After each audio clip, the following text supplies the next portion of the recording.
ഞാൻ പെയിൻറ്റിങ്ങിൽ വലിയ എക്സ്പേർട്ടൊന്നുമല്ല കേട്ടോ. എന്നാലും പെയിൻറ്റിങ് ചെയ്യാൻ നല്ല ഇഷ്ടമാണ്. ഓഷ്യൻ തീമിലുള്ള പെയിൻറ്റിങ്സ് ചെയ്യാൻ എനിക്ക് ഭയങ്കര ഇഷ്ടമാണ് കേട്ടോ. ഞാൻ മുന്നേ ഇതുപോലെ ഒരു ബുക്ക് മാർക്ക് ചെയ്തെടുത്തിട്ടുണ്ടായിരുന്നേ. അതിൻ്റെ വീഡിയോ നിങ്ങൾ കണ്ടിട്ടില്ലെങ്കിൽ ഒന്ന് കണ്ടു നോക്കണേ. അത് ഞാൻ ഗിഫ്റ്റ് കൊടുക്കാൻ വേണ്ടി ഉണ്ടാക്കിയെടുത്തതാട്ടാ.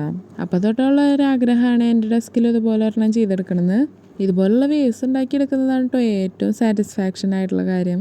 വൈറ്റ് പെയിൻറ്റ് ഇതുപോലെ ആക്കി കൊടുത്തിട്ട് അത് ഇങ്ങനെ ഒന്ന് സ്പ്രെഡ് ചെയ്ത് കൊടുക്കുമ്പോൾ നല്ല വേവ്സിൻ്റെ രീതിയിൽ നമുക്ക് കിട്ടും കേട്ടോ. ഇത് കാണുമ്പോൾ തന്നെ നമുക്ക് മനസ്സിനൊരു സന്തോഷമാണ്.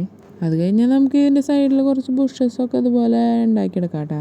പെയിൻറ്റിങ് അത്ര അറിയാത്ത കൂട്ടുകാർക്ക് വരെ സിമ്പിളായിട്ട് ചെയ്യാൻ പറ്റുന്ന ഒരു പെയിൻറ്റിങ് ആണ് ഇത്. അപ്പോൾ എന്തായാലും നിങ്ങളതൊന്ന് ട്രൈ ചെയ്ത് നോക്കണേ. പിന്നെ ഇതുപോലുള്ള കൂടുതൽ വീഡിയോസ് വേണമെങ്കിൽ തീർച്ചയായിട്ടും കമൻറ്റ് ചെയ്യാൻ മറക്കരുത് കേട്ടോ. ഇതുപോലുള്ള വലിയ ഫ്രെയിംസ് ചെയ്യുകയാണെങ്കിൽ അടിപൊളിയായിരിക്കും കേട്ടോ. അടുത്ത പ്രാവശ്യം നമുക്ക് ഇതിൻ്റെ വലിയൊരു ഫ്രെയിം ഉണ്ടാക്കിയെടുക്കാം കേട്ടോ. അപ്പോൾ നമുക്ക് ഷെൽസൊക്കെ ആഡ് ചെയ്ത് കുറച്ചും കൂടി അടിപൊളിയാക്കാം കേട്ടോ. എങ്ങനെയുണ്ട്? അടിപൊളിയായിട്ടുണ്ടോ? ഇഷ്ടപ്പെട്ടാൽ എന്തായാലും ലൈക്ക് ചെയ്യാൻ മറക്കണ്ട കേട്ടോ.